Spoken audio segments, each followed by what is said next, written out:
मिल गया। अरे साळुंखे, क्या पता चला, जरा हमें भी तो बता। अरे बॉस, सारा फर्नीचर इतना तहस नहस हो गया है कि मुझे फर्नीचर का एक एक टुकड़ा बहुत अच्छी तरह से चेक करना पड़ा, ये पता लगाने के लिए कि आखिर ये बम बना किस केमिकल से। ये देखो, ये है उस केमिकल का कार्बन चेन। कौन सा केमिकल है ये? सेस्पेक्स टॉक्सिन। सेस्टेक्स टॉक्सिन? हाँ, वैसे तो और भी केमिकल्स मिले हैं मुझे, लेकिन ये सेस्पेक्स टॉक्सिन केमिकल सबसे ज्यादा मात्रा में मिला। अब बॉस, ये सेस्पेक्स टॉक्सिन सबसे ज्यादा इस घड़ी पर मिला है। इतना ही नहीं, इस घड़ी पर मुझे उस बॉम्ब के डेटोनेटर के अंश भी मिले। इस घड़ी के टुकड़ों पर से? इसका मतलब है कि बॉम्ब घड़ी के अंदर फिट किया गया था। सर, कहीं ये घड़ी भी उन सामानों में से तो नहीं जिसे मिनाली ज्यादा सामान कह रही थी? हो सकता है। फ्रेडी, सचिन, काम करो, ये घड़ी के जितने भी टुकड़े हैं इन्हें जोड़ने की कोशिश करो। अब समझ में आ रहा है सर। जैसे इस घड़ी में 2 बजे इस घड़ी के अंदर रखा गया बॉम्ब ट्रिगर हुआ और फट गया। सर, ये कोई इत्तेफाक नहीं है कि रात 2 बजे फोन की घंटी बजती है, मिलानी उस फोन को उठाने के लिए हॉल में आती है और उसी वक्त बॉम्ब फट जाता है। हाँ अभिजीत, एक बहुत बड़ी साजिश है ये।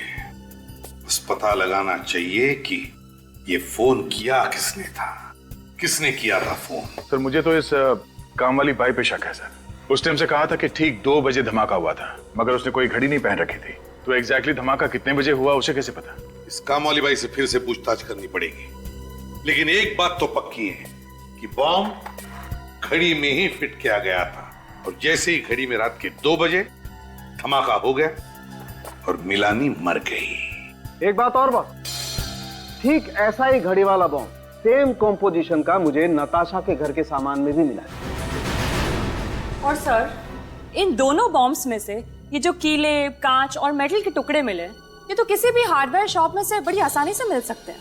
मतलब ये बॉम्ब देसी बॉम्ब है, क्रूड बॉम्ब? हाँ, ये क्रूड बॉम्ब ही है, और इसे बनाने वाला जरूर कोई नौसिखिया होगा, लेकिन हाँ, उसे इंजीनियरिंग की बड़ी अच्छी जानकारी होगी, क्योंकि इसने घड़ी की सुई को ही बॉम्ब का ट्रिगर बना लिया। इंजीनियरिंग की जानकारी मतलब दोनों बॉम्ब एक ही तरीके से बनाए गए, एक ही तरीके से। पहला बॉम्ब फटा, मिलानी की मौत हो गई, और बिल्कुल 24 घंटे के अंदर ही अंदर दूसरा घड़ी का बॉम्ब फटा और नताशा की मौत हो गई।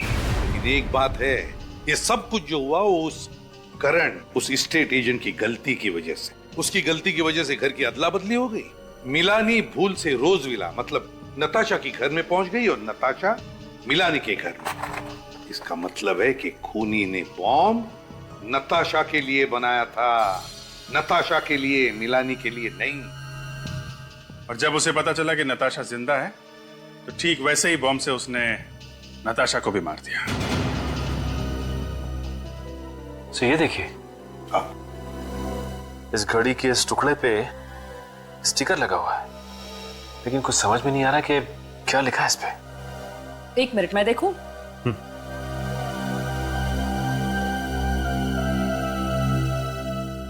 हाँ, अब देखिए, कुछ कुछ नजर आ रहा है।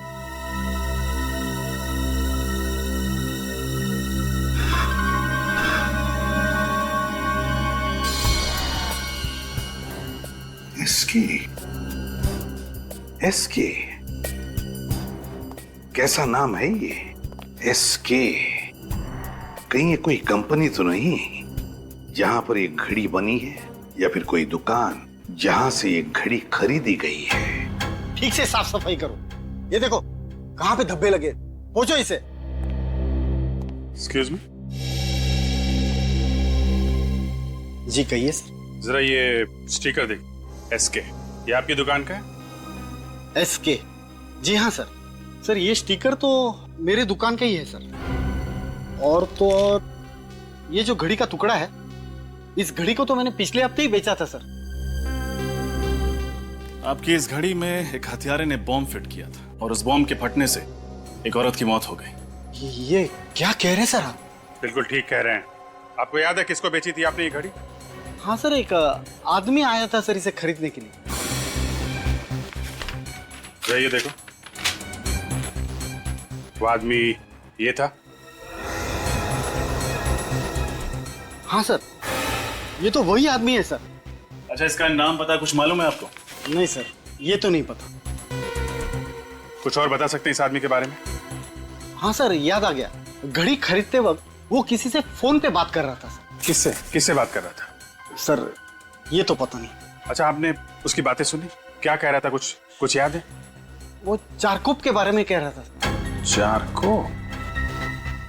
सर, इस चंदर ने भी तुम्हें बताया था कि टेलीफोन एक्सचेंज के बाहर जो आदमी उससे मिलने आता था वो भी रिक्शा वाले से चारकोप भी चलने के लिए कहता था। चलो चारकोप चलते हैं, शायद ये आदमी हमें वहीं पे मिलेगा।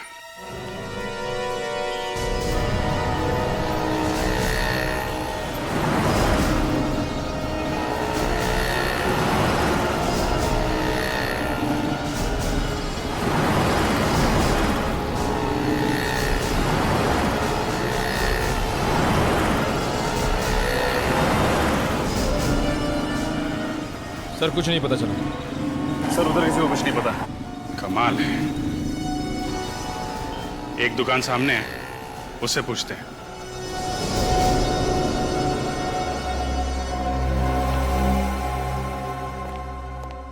आप लोगों को क्या चाहिए साहब? हमारे सेठ बाहर गए हुए हैं। बाहर गए? जी साहब। कोई बात नहीं। आप जरा ये स्केच देखो। इस आदमी को देखा यहाँ आसपास? ये तो हमारे सेठ की तरह लग रहा है साहब। ये हमारे सेठ ही हैं। ये तो इनके सेठ निकले। खुद की इतनी बड़ी दुकान है। क्या नाम है तुम्हारे सेठ का? मकरंद साहब। मकरंद? जी साहब। निखिल, जरा वो टुकड़ा दिखाना इन्हें। ये देखिए।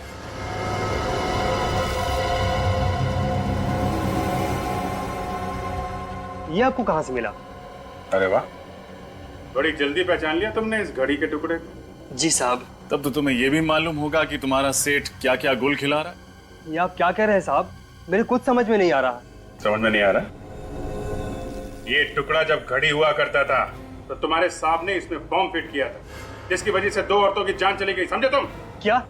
मेरे सेठ और बॉम्ब? हाँ, बॉम्ब। और तुम तो ऐसे चौंक रहे हो जैसे तुम्हें कुछ मालूम ही नहीं है। साहब, मैंने मकरंद साहब को घड़ियां लाते हुए और ले जाते हुए देखा था। अच्छा, कहाँ लेके आते थे घड़ी? कहाँ रखते थे? वहाँ पीछे कमरा है। मकरंद साहब घड़ियों को उसी में रखते थे। चलो देखते हैं वो कमरा। दिखाओ, कहाँ पे है? आइए साहब। देखो लाइट का स्विच कहाँ पे है। सर, साहब, मकरंद साहब ने कभी हमें इस कमरे के अंदर आने नहीं दिया। वो हमेशा इसे बंद ही रखते थे।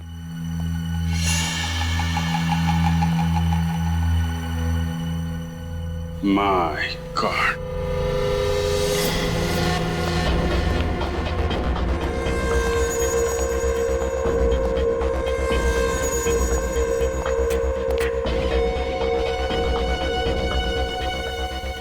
बॉम्ब बनाने का सामान। सर, इसका मतलब मकरंद यहीं बैठकर बॉम्ब्स बनाता था, घड़ियों के अंदर फिट करता था।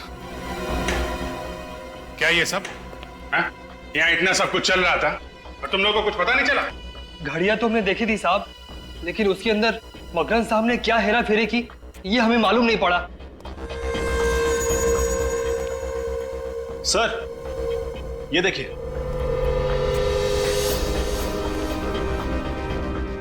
ये तो रोज विला की फोटोज है। Yes sir. बंगलो खाली है और सारी तस्वीरों में बंगलों का अंदर का हिस्सा दिख रहा है, और ये सारी तस्वीरें हर तरफ से ली गई हैं। पर सर, खाली बंगलों के अंदर की तस्वीरें खींचने का क्या मतलब हो सकता है? मतलब ये निखिल की प्रतीक और मिलानी के रोज विला में जाने से पहले मकरंद उस बंगलो में गया और वो घड़ी बम कहाँ पे फिट करना है वो जगह तय कर ली। सर, लेकिन बंद पड़े हुए बंगलों के अंदर जाकर तस्वीरें खींचना ये कैसे मुमकिन हुआ होगा? मतलब इस मकरंद के पास रोज विला की चाबी थी, किसी जान पहचान वाले ने उसे चाबी दी होगी, मगर किसने? वैसे तुम्हारे मकरंद साहब गए कहाँ हैं?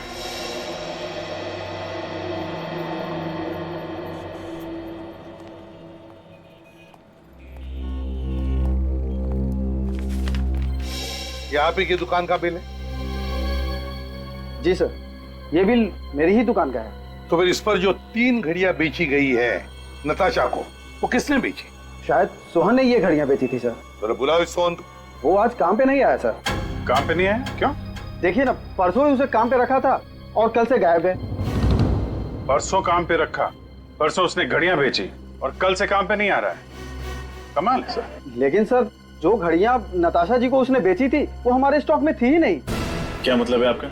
वो घड़ियां सर, घड़ियां। मैंने उसे पूछा भी कि वो घड़ियां कहाँ से लाया, तो उसने बताया कि हमारे स्टॉक में ही पड़ी थी। अगर तुम्हारे स्टॉक में नहीं थी तो फिर तुमने माना कैसे है? अब सर नताशा जी को वो पसंद आ गई थी, माल बिक रहा था, पैसे आ रहे थे, तो मैंने बहस नहीं की। तुम्हारी इस लापरवाही की वजह से क्या हुआ मालूम है? नताशा की मौत हो गई। Sorry sir. सॉरी। अभिजीत, ये सोहन जानता था कि नताशा यहीं पर आएगी, इसी दुकान में, तो 3 घड़ियां खरीदने के लिए। इसलिए इस सोहन ने ये घड़ियां बॉम्ब फिट करवा के बाहर से ले ली और यहाँ ला करके उसे बेच दी। मतलब सब कुछ पहले से ही तय था? हाँ अभिजीत, सब कुछ पहले से ही प्लान था। सोहन का पता है तुम्हारे पास? जी सर, उसने जिस नंबर से मुझे फोन किया था वो नंबर मेरे मोबाइल में होगा। नंबर दो जरा। जी, 03622 91919। 919। जी सर क्या हुआ? ये नंबर तो स्टेट एजेंट करण का है। करण का? हाँ सर, उस दिन जब हम लोग ऑफिस में गए थे तो मैंने उससे नंबर ले लिया था। लगाओ इसे, देखते हैं।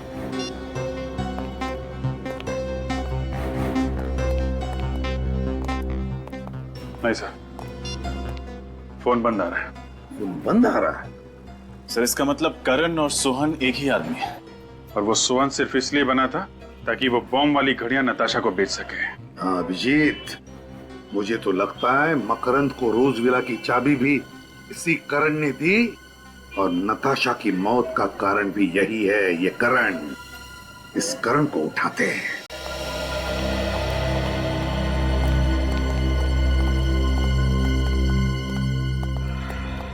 आप लोग? करण कहाँ है? आपको मालूम नहीं सर? क्या मालूम नहीं? करण की आज सुबह ही मौत हो गई। क्या? करण की मौत हो गई आज सुबह? कैसे? एक्सीडेंट, ट्रक ने उसे उड़ा दिया। वो हॉस्पिटल तक भी नहीं पहुंच पाया बेचारा। एक्सीडेंट या खून? क्यों एक्सीडेंट या खून? अभिजीत, मुझे तो यही लगता है ये एक्सीडेंट नहीं खून है। खूनी को पता चल गया कि हम करण को उठाकर उससे सच उगलवा लेंगे, तो उसने उसका खेल ही तमाम कर दिया। अच्छा ये बताओ, ये जो बंगलो आपस में बदले थे, ये गलती सिर्फ करण की थी या फिर? नहीं सर, वो सिर्फ करण की वजह से हुई थी। फिर भी तुम कुछ जानते हो, हमें पता है। क्या जानते हो बताओ जल्दी। देखो घबराओ मत, सच सच बताओ तो तुम्हें कुछ नहीं होगा, कोई कुछ नहीं करेगा तुम्हें।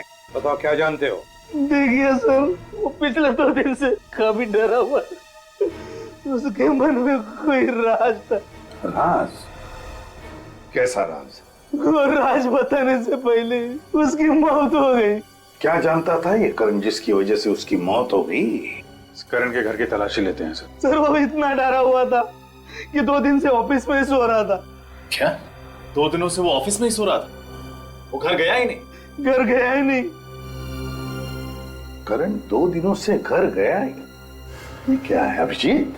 पिछली बार जब हम यहाँ आए थे तब तो ये पेंटिंग नहीं थी, है ना? हाँ सर, ये 2 दिन पहले ही खरीदी है। किसने? करण ने।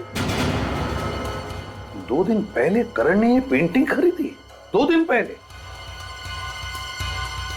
है ना बड़ी अजीब बात। एक आदमी जिसके सिर पर मौत मंडरा रही है, जो 2 दिन से डर के मारे अपने घर नहीं जाता लेकिन ऑफिस में सोता है, वो आदमी 2 दिन पहले ये पेंटिंग खरीदता है। क्यों? क्यों खरीदता है ये पेंटिंग? है अच्छी है पेंटिंग, लेकिन है क्या इसमें जो करण ने इसे खरीदी? खोलकर देखे क्या?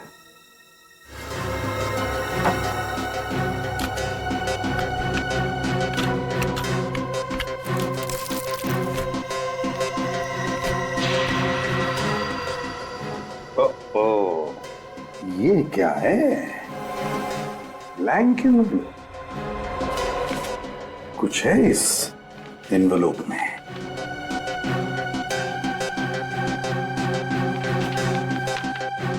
माय गॉड, तो ये है वो राज जो करण जानता था और जिसकी वजह से उसकी जान चली गई, जिसकी वजह से नताशा का खून हुआ और जिसकी वजह से मिलानी मर गई।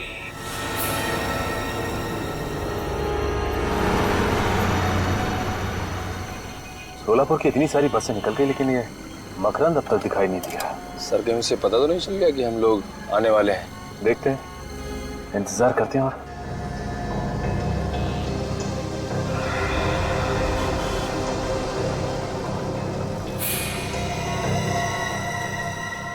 वो देखो निकल, चश्मे वाले के बगल में वो आदमी बिल्कुल मकरंद जैसा लगा है। हाँ सर, शायद ये मकरंद ही है। चलो जल्दी आओ।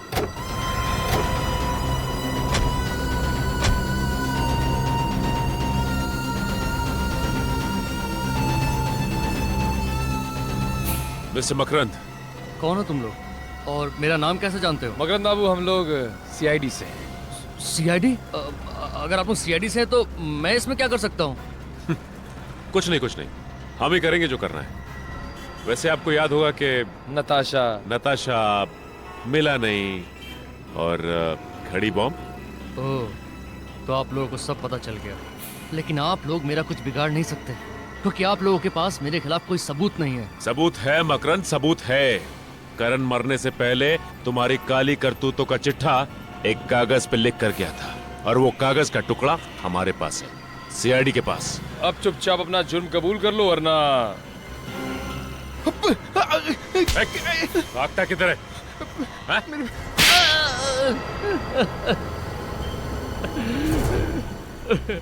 हाँ, मैं ही जिम्मेदार हूँ मिलानी, नताशा और करण के खून का। ये सारे खून तुमने किए क्यों? पैसों के लिए। करण को किसी तरह पता चल गया कि मुझे बॉम्ब बनाने आता है। बस उसने मुझे ढूंढ निकाला और कहने लगा कि एक आदमी है जो मुझे घड़ी बम बनाने के लिए मुंह मांगी रकम देगा। और फिर तुमने बड़ी सफाई से तो फोन मिलानी के घर के हॉल में फिट कर दिया, ताकि वो फोन उठाने आए और उसकी मौत हो जाए। हाँ, पहले मैंने रोज विला के अंदर घुसकर अच्छी तरह जांच पड़ताल की, और फिर जिस दिन प्रतीक और मिलानी वहां रहने आए, मैंने चुपके से वो घड़ी वाला कार्टून टेम्पो के अंदर रख दिया। और बाद में जब मैं टेलीफोन वाला बनकर अंदर गया तो उस वक्त मैंने देख लिया कि घड़ी वहीं लगी हुई है। तब मैंने ये ठान लिया कि मैं फोन हॉल में ही लगाऊंगा।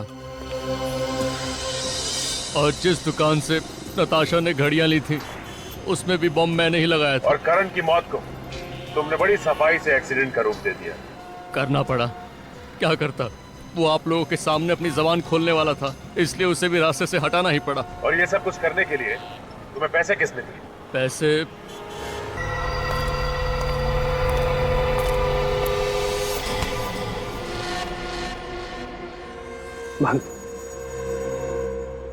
सारा प्लान चौपट हो गया। सीआईडी ने पूरा खेल बिगाड़ कर रख दिया है, लेकिन मैंने अपना वादा पूरा किया। मैंने भी अपना वादा पूरा किया। आज के बाद हम लोग भूल जाएंगे कि हम लोग एक दूसरे को कभी जानते भी थे। चलो, अलविदा। प्रतीक, बैग को हाथ मत लगाओ। पीछे हटो, बैग खोलना नहीं, पीछे हटो। संभाल के।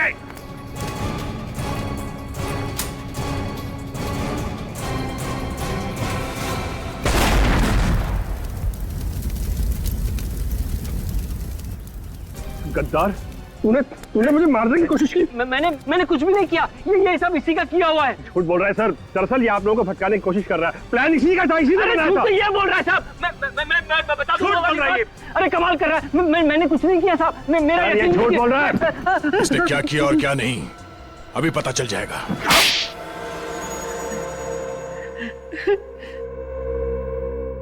अब 3 मिनटों में तुम्हारी कहानी हम सुनाएंगे। मिलानी, नताशा, करण, तीन लोगों का खून किया है तुम लोगों ने, और तुम लोगों ने सीआईडी को झूठ बोला। हमारे सामने एक दूसरे को पहचानने से इनकार कर गए। हाँ, मगर तुम लोग 1999 से एक दूसरे को जानते थे। तुम लोगों ने मिलकर एक फैक्ट्री शुरू की, और जब धंधे में नुकसान हुआ तो दोनों अलग अलग हो गए। प्रतीक तुम गए दार्जिलिंग और महंत तुम गए कानपुर। क्यों? लेकिन वो फैक्ट्री किसकी होगी इसका कोई नतीजा नहीं निकला। तो प्रतीक जी, आपने सोचा कि क्यों ना महंत जी की मौत हो जाए तो सारी फैक्ट्री आपके नाम। और फिर एक दिन अचानक तुम दोनों दोस्त बन गए और ये गहरी साजिश रची। और ये हमें कैसे पता चला? करण से। करण, जो कई साल पहले तुम दोनों का नौकर हुआ करता था, उसी ने तुम दोनों का काला चिट्ठा लिख कर रख दिया कागज पर हमारे लिए, समझे? 3 मिनट खत्म। अब तुम लोग बोलोगे और हम सुनेंगे। सही कहा आप लोगों ने। ये सब इस प्रतीक का शुरू किया हुआ है। ये हमारी फैक्ट्री की प्रॉपर्टी बेचना चाहता था। हाँ, मिलानी मुझ पर दबाव डाल रही थी क्योंकि हमारा कर्जा सर के ऊपर चढ़ चुका था। बस इसीलिए। इसलिए क्या? इसलिए इसने प्लान बनाया। इसे पता था कि हम लोग मुंबई आ रहे हैं। मुझे और मेरी बीवी नताशा को जान से मारने के लिए मकरंद की मदद से इसने रोज विला बंगलो में बॉम्ब प्लांट किया। मिस्टर प्रतीक, तुम्हें तो मालूम था कि रोज विला में बॉम्ब लगा हुआ है, फिर तुम अपनी पत्नी के साथ वहां रहने क्यों चले गए? सर, मिलानी की रोज रोज की नोक झोंक से मैं परेशान हो चुका था, थक चुका था। वो मुझे डिवोर्स देने को तैयार नहीं थी। इसलिए जब मुझे पता चला कि करण से गलती हो चुकी है, तो मैंने सोचा क्यों ना इस मौके का फायदा उठाया जाए और इसी बहाने मिलानी से अपना पीछा भी छुड़ा लिया जाए। और मिस्टर महंत, जब आपको पता चल चुका था कि प्रतीक आप दोनों की जान लेना चाहता है, तो आपको सीआईडी के पास आना चाहिए था। आप हमारे पास क्यों नहीं आए? क्योंकि ये भी दूध का धुलावा नहीं है सर। मिलानी के मौत के कुछ घंटों बाद ही इसने मुझे फोन पर धमकी दी और हमारी पुरानी जगह पर मिलने को कहा। कुछ साबित नहीं कर पाओगे मान तुम, इससे कोई फायदा नहीं होने वाला। बिना मेरे फायदे के मैं अपना वक्त बर्बाद नहीं करता प्रतीक। नेवर। तुमने मुझे और मेरी बीवी नताशा को बॉम्ब ब्लास्ट में उड़ाने का बहुत अच्छा प्लान बनाया था, मगर भला हो उस करण का जो उस बॉम्ब ब्लास्ट में तुम्हारी बीवी मिलानी ही मारी गई। सोचो प्रतीक, सोचो, अगर यही बात मैंने सीआईडी को बता दी तो बता क्यों नहीं देते? बिजनेसमैन हूं ना, हर बात में सबसे पहले अपना फायदा सोचता हूं। अच्छा, तो मुझे बचाकर तुम्हें क्या फायदा होने वाला? ना, सिर्फ मुझे ही नहीं, तुम्हें भी। हम दोनों को बहुत बड़ा फायदा हो सकता है अगर तुम मेरा छोटा सा प्रस्ताव मान लो तो। कैसा प्रस्ताव? देखो प्रतीक, हम दोनों ने मिलकर पार्टनरशिप में बिजनेस शुरू किया था, ये सोचकर कि करोड़ों कमाएंगे, ऊंचाई तक पहुंचेंगे। आज हम लोग ऊंचाई तक तो पहुंच गए, मगर नीचे करोड़ों का कर्जा है। ये सारी मुसीबतें टल सकती है प्रतीक, अगर तुम मेरी बात मान लो तो। देखो मान, जो कहना है साफ साफ कहो। अब तुमने तो बड़ी आसानी से बॉम्ब ब्लास्ट करके अपनी बीवी मिलानी को मरवा दिया। नहीं, मैं सच कह रहा हूं ना। तुम कहना क्या चाहते हो मान? मैंने जानबूझकर मिलानी को मारा है? अब तुमने जानबूझकर मारा है या खैर छोड़ो इन बातों को, और मेरी एक छोटी सी और आसान सी बात सुनो। देखो, जिस तरह तुमने बॉम्ब ब्लास्ट में अपनी बीवी मिलानी को मारा है ना, ठीक उसी तरह तुम्हें मेरी बीवी नताशा को भी मारने में मेरी मदद करनी होगी। सिंपल। लेकिन इसमें मेरा क्या फायदा है? Yes, I knew it. ये हुई ना एक अच्छे बिजनेसमैन वाली बात। प्रतीक, मेरी बीवी नताशा का 50 करोड़ का इंश्योरेंस है। मेरी बीवी नताशा मर गई, फिर 25 करोड़ मेरे, 25 करोड़ तुम्हारे। तुम अपने रास्ते, मैं अपने रास्ते। और सीआईडी, उनका क्या? सीआईडी यार, सीआईडी को कैसे पता चलेगा? ये राज तो तुम्हारे मेरे बीच में है ना। ठीक है, मुझे मंजूर है। Good, very good. 24 घंटे का टाइम देता हूं। पैसा मेरा, दिमाग तुम्हारा। डन।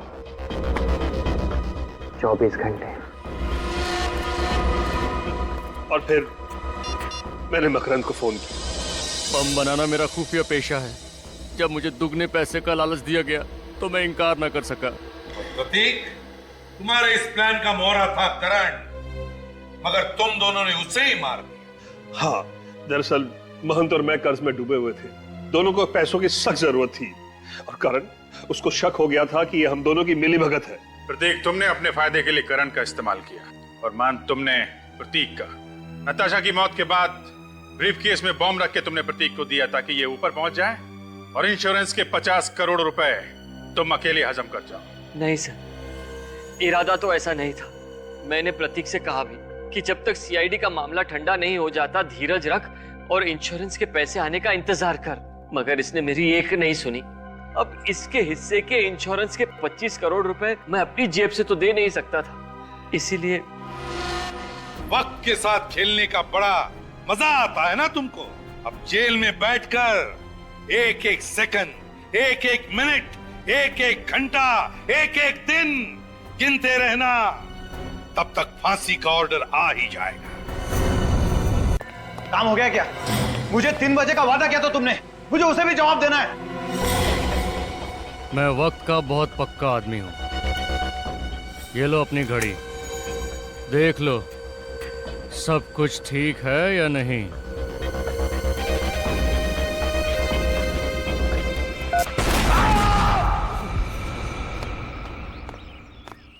अरे भैया संभाल के, धीरे धीरे। देखो इसमें मेरी बहुत महंगी क्रॉकरी है, पढ़ो। ग्लास हैंडल विथ केयर, संभाल के लेके जाओ। चिंता मत कीजिए मैडम जी, कुछ नहीं टूटेगा। अरे चिंता कैसे ना करूं? इसमें से अगर एक भी सामान टूटा ना तो मैं तुमसे पैसे लूंगी। चलेगा। हाँ चलेगा, बात करने की तमीज नहीं है। अरे ये क्या है? मैंने आप लोगों से कहा था गाड़ी से सामान उतार कर सीधे अंदर ले जाना, यहाँ फैला दिया। चलिए टाइम मत वेस्ट करिए, ले जाइए अंदर। सारा सामान अंदर चाहिए मुझे, सीधे अंदर भाई। हाँ मेरी तो कुछ समझ में नहीं आ रहा है। अब क्या हुआ मिलानी? मुझे ऐसा लग रहा है कि इसमें कुछ सामान ज्यादा है। मिलानी तुम भी ना हमेशा परेशान रहती है, ये सारा सामान हमारा ही है। मगर ऐसा। चलो चलो अभी अंदर चलो, कमाल करती हो तुम भी। हमें मुफ्त में कोई सामान क्यों देगा? तुम कभी मेरी बात नहीं सुनोगे। हद है। तो इसमें गलत क्या कहा? बस मिलानी, जब देखो तुम मेरे से झगड़ा करने का बहाना ढूंढती रहती हो। अब बहस बंद करो और ये सब सामान समेटो, जिसको जहाँ रखना रखो। हाँ हाँ मुझे पता है, मुझे ही सब करना है। ये उठाओ, वहां रखो। वहां रखो।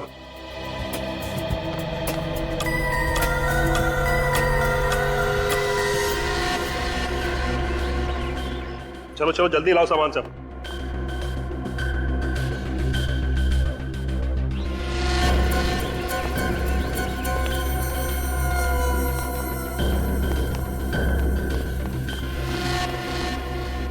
ठीक से खोला उसे।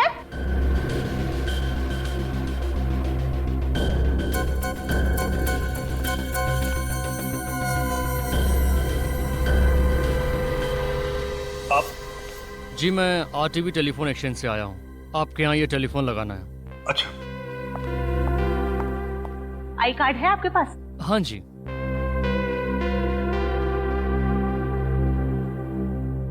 चलो छोड़ो, अब आइए मिस्टर, टेलीफोन बेडरूम में लगा लो, आइए।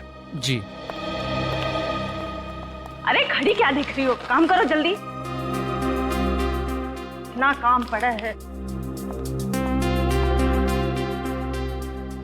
मिलानी ये तो कह रहा है कि बेडरूम में टेलीफोन का कनेक्शन खराब हो गया, फोन यहीं हॉल में लगेगा। बेडरूम का कनेक्शन खराब है? जी मैडम। नहीं नहीं, हॉल में फोन मत लगाना। जब भी फोन बजेगा मुझे ही उठाना पड़ेगा। बेडरूम का कनेक्शन आज ही ठीक कर दो। माफ कीजिएगा मैडम, आज तो हो नहीं पाएगा। आपके घर के अलावा मुझे 2 और घरों में जाना है। अरे छोड़ो ना, तुम बिल्कुल फिक्र मत, फोन यहीं लग जाने दो। जब भी घंटी बजेगी मैं खुद आके उठाऊंगा। बस तुम उठाओगे? सुस्ती के पहाड़। जबान संभाल के बात करो मिलानी, जो मुंह में पक देती हो। जो तुम्हारे दिल में आए करो। हाँ। अरे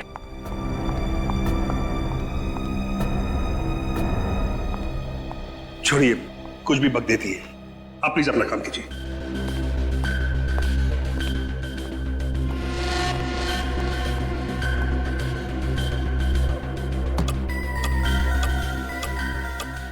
अब थोड़ा ही सामान बचा है, इसे कल सजाएंगे।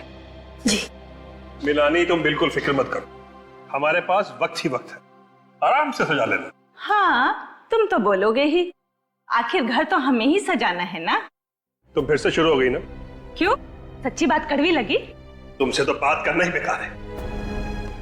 हाँ, मैंने कहा ना, इनका कुछ नहीं हो सकता।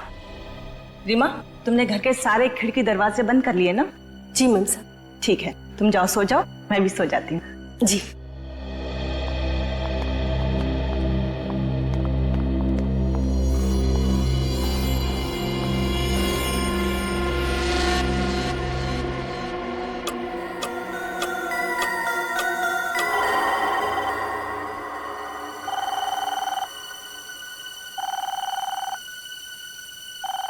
फोन की घंटी।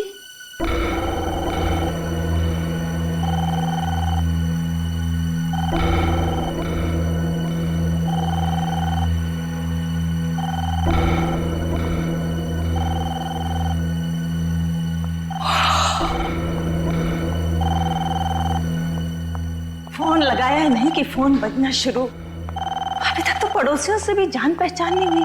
इतनी रात को किसका फोन हो सकता है? हेलो, मिलानी, मिलानी, ये क्या हो गया? सब खत्म हो गया। मिलानी, काश मैं गया होता वो फोन उठाने, तो ये सब कुछ नहीं होता। मिलानी, तुम जैसी भी थी, मेरी पत्नी थी। मिलानी, तुम मेरी पत्नी थी। कैसे हुए इसे? कुछ नहीं पता साहब। मैं और मिलानी बेडरूम में सो रहे थे, फिर अचानक फोन की घंटी बजी। मिलानी फोन उठाने गई, फिर अचानक जोर से धमाका हुआ। मेरी नींद खुली, भागता बाहर आया, तब तक सब कुछ खत्म हो चुका था। खत्म हो चुका था सब कुछ। आप उस वक्त बेडरूम में थे? जी हाँ। और आप कहाँ थी? मैं रसोई घर में थी साहब, मैं भी सो ही रही थी। फोन की घंटी सुनाई नहीं दी आपको? नहीं साहब। सही है, देखिए फोन की हालत देख के तो नहीं लगता कि फोन के अंदर बॉम्ब लगाया गया होगा। तो ये बॉम्ब किस चीज में रखा गया होगा? अब कितने बजे थे जब बम फूटा? जी 2 बजे थे साहब। हाँ, 2 बजे के आसपास। 2 बजे पे? जी साहब। 2 बजे फोन की घंटी बजती है और 2 बजे धमाका होता है। इस धमाके का और इस फोन की घंटी का आपस में कोई ना कोई कनेक्शन है। आप लोग दोपहर को ही आए थे ना यहाँ पे? जी हाँ, 1 बजे। और ये सारा सामान आप लोग अपने साथ लेके आए थे? जी। अच्छा, आप लोगों को अपने सामान में कुछ अजीब लगा? कोई सामान जो आप लोगों का नहीं हो? साहब, मुझे तो सब कुछ ठीक लग रहा था, लेकिन मिलानी बार बार एक बात बोल रही थी, सामान कुछ ज्यादा है, सामान कुछ ज्यादा है। सामान ज्यादा है? अच्छा ये बताइए कि पूरे दिन में कुछ भी ऐसा हुआ जो आपको अजीब सा लगा? अजीब? वो टेलीफोन वाला आदमी साहब। हाँ, वो टेलीफोन वाला आया था कनेक्शन के लिए। पहले वो बेडरूम में गया, उसने बोला वहां पॉइंट खराब है, फिर आके उसने यहाँ उसने कनेक्ट किया। पॉइंट खराब है? बेडरूम उस तरफ है? हाँ। अच्छा, ये टेलीफोन वाला कितने बजे आया था? हमारे आने के कुछ टाइम बाद ही आया था। मतलब आप लोग यहाँ पे पहुंचे और उसी वक्त तो टेलीफोन वाला भी आया? जी। कमाल है। वही तो मैं भी सोच रहा हूँ सर। लेकिन उसे तो आपने ही बुलाया ना? नहीं, हमने नहीं बुलाया उसे। फिर आपने उसे घर में घुसने क्यों दिया? हमें लगा शायद हमारे एजेंट ने उसे भेजा होगा। नाम क्या था इस टेलीफोन वाले का? नाम? सर, टेलीफोन वाले ने झूठ बोला था सर। बेडरूम का कनेक्शन एकदम ठीक ठाक है। ओह, मतलब वो टेलीफोन वाला यहाँ बॉम्ब रखने के लिए आया था? हाँ सर, और ये सारी की सारी साजिश पहले से ही रची गई थी। 2 चीजों का पता करना होगा। एक तो ये बॉम्ब किस चीज में रखा गया था, और दूसरा वो फोन कॉल किसने किया था। आप जरा अपने एजेंट का नाम और सेल नंबर दीजिए हमें। इस बार हम 3 महीने का किराया एक साथ ही लेंगे। यस, हम लोग सीआईडी से। सीआईडी? जी कहिए, क्या मदद कर सकते हैं हम आपकी? रोजविला तुम लोगों ने किराए पर दिया है ना? रोजविला मड़ वाला? हाँ भाई, तुम दोनों ने ही किराए पे दिया था ना वो विला, प्रतीक और मिलानी को। हाँ, हमने ही किराए पे दिया था रोज विला, मगर प्रतीक और मिलानी को नहीं सर। अच्छा, एक मिनट, क्या कहा तुमने? प्रतीक और मिलानी को नहीं? नहीं सर। और तुम लोगों ने ही दिया था ना 5 साल के किराए पर वो बंगला, वो रोज विला प्रतीक और मिलानी को। ये कैसे हो सकता है सर? और कल रात उसी विला में बम फटने के कारण प्रतीक की बीवी मिलानी की मौत हो गई। क्या? ये क्या कह रहे हैं सर आप? सच्चाई यही है। हम पर विश्वास कीजिए सर, हमारे पास सारे रिकॉर्ड्स हैं। रोज विला तो हमने कानपुर में रहने वाले महंत और नताशा को किराए पे दिया था।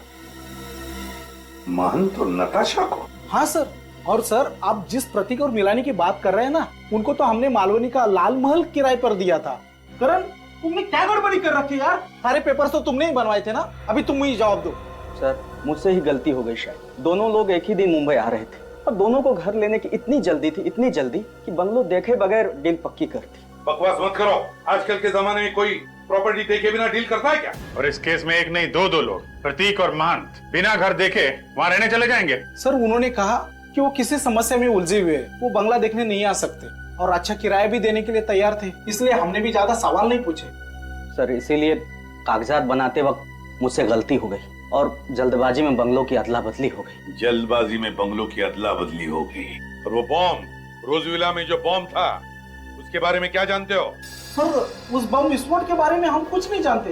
ये रोज विला का असली मालिक कहाँ है? सर, वो बेंगलोर में रहते हैं। वो पार्टी से मिले भी नहीं, उन्होंने पेपर साइन करके भिजवा दिए। ये कैसे समझौता है? बंगलो का मालिक किराएदार की जांच पड़ताल नहीं करता है। किराएदार बंगलो देखे बिना वहाँ रहने चला जाता है, ऐसा कभी होता है क्या? और एक बात बताओ, वो टेलीफोन वाला जो रोज विला में गया था, तुमने ही भेजा था उसे? नहीं सर। तो फिर किसने भेजा? सर, रोज विला में तो टेलीफोन का लाइन हमने 15 दिन पहले शुरू कर दिया था, तो हम क्यों भेजेंगे टेलीफोन लाइन वाले को? तुम्हें कुछ नहीं मालूम है, सब पता चल जाएगा। सर, ये रोज विला में महंत और नताशा रहने जाने वाले थे। तो इन लोगों से भी पूछताछ कर ही लेते हैं सर। हाँ, मिलते हैं महंत और नताशा से।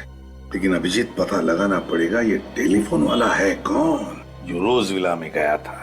किस लिए गया था ये रोज विला में टेलीफोन वाला? राकेश, ये कुल मिलाकर 50 डिफॉल्टर्स हैं। एक काम करो, इन सब के पास एक आखिरी नोटिस भेजो और उसके बाद इनकी लाइन डिस्कनेक्ट कर दें। ठीक है सर।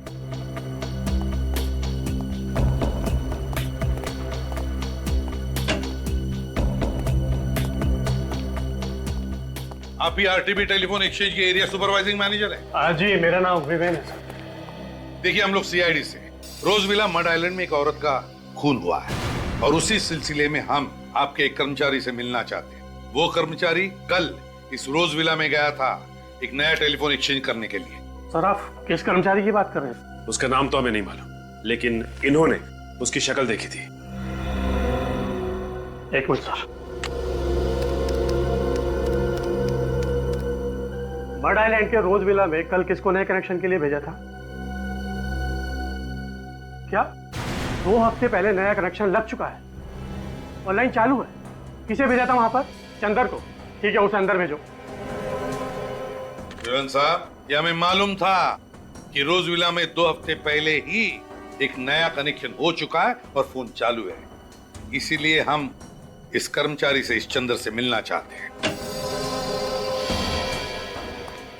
आपने मुझे बुलाया सर? हाँ चंदर, ये लोग तुमसे मिलना चाहते हैं। साहब, ये वो आदमी नहीं है जो कल रोज विला में आया था। ठीक से याद है ना तुम्हें? ये वो आदमी नहीं था? नहीं साहब, ये वो आदमी नहीं था। मैडम ने उसका आईडी भी चेक किया था। ये वो आदमी नहीं है? ये चंदर नहीं है? तो फिर चंदर जी, तुम्हारे नाम पर कोई और कैसे गया था रोज विला में नया टेलीफोन कनेक्शन करने के लिए? कैसे गया था कोई और? क्यों? क्या तुमने तुम्हारा आइडेंटिटी कार्ड किसी और को दिया था? दिया था या नहीं? बताओ, तुम्हारा आई कार्ड बताओ। बताओ तुम्हारा आई कार्ड। नहीं सर।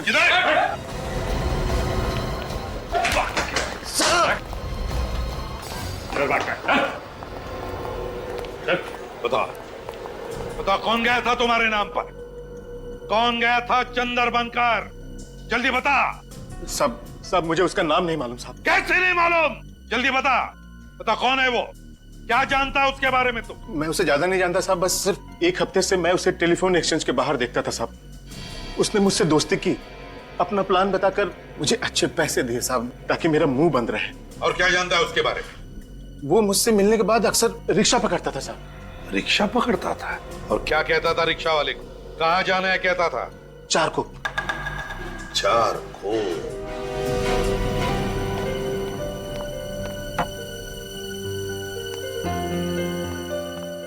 साहब जी खाना लगा दिया है, खा लीजिए, ठंडा हो जाएगा। नताशा मैम साहब अभी तक उठी नहीं। अखबार पढ़ते पढ़ते समय का पता ही नहीं चला। और ये नताशा भी ना, उसकी नींद की गोलियां कम करनी पड़ेगी। वैसे भी नताशा मैम साहब ने तो अलार्म लगाया था ना। इस समय कौन है? आप? मन तो नताशा घर में है, हम लोग सीआईडी से हैं। सीआईडी? हाँ। कहिए, मैं ही महंत हूँ। देखिए, रोज विला में जो वारदात हुई है उसके बारे में पूछताछ करने आए हम लोग। हाँ, अमित ने सब कुछ बताया मुझे उसके बारे में। स्टेट एजेंट अमित ने सब कुछ बताया? जी। आप जरा ये फोटो देखिए। इन दोनों में से किसी को जानते हैं आप?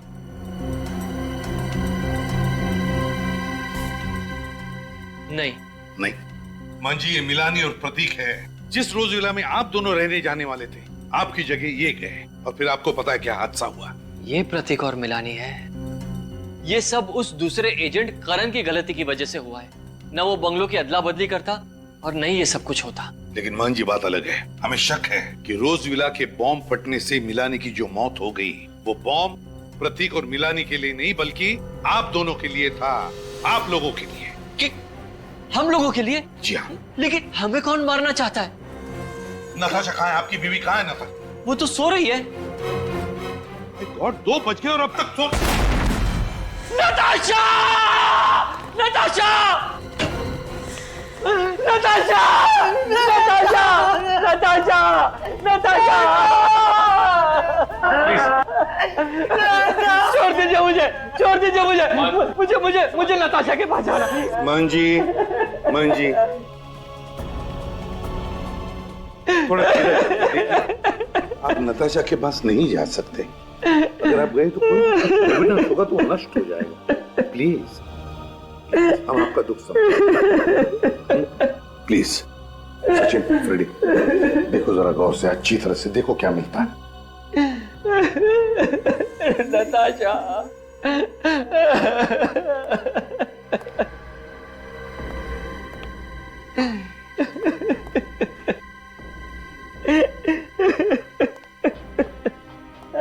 प्लीज शांत हो जाइए।